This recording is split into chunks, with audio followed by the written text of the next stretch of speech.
আসসালামু আলাইকুম বন্ধুরা, সবাই কেমন আছেন? আশা করি অনেক অনেক ভালো আছেন। তো যাই হোক, আজকে হচ্ছে খুদের ভাত রান্না করা হয়েছে।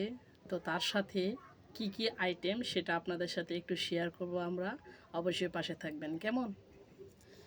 এটা হচ্ছে মাছ ভর্তা, এটা হচ্ছে বেগুন ভর্তা, এটা হচ্ছে কাঁচা কলা ভর্তা, এটা হচ্ছে ধনেপাতা ভর্তা, এটা হচ্ছে আপনার ডিম দিয়ে আলু ভর্তা, এটা শুধু আলু ভর্তা, এটাও হচ্ছে আপনার সিম ভর্তা, আর এটা হচ্ছে সর্ষে শাক।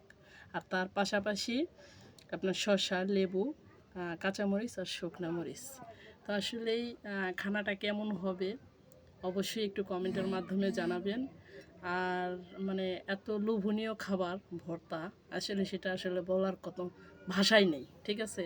তো যাই হোক, আপনাদের সাথে একটু শেয়ার করলাম। তো কার কার এরকম খাবার পছন্দ সবাই একটু কমেন্টে জানাবেন। ভালো থাকবেন, সুস্থ থাকবেন, আল্লাহ হাফেজ।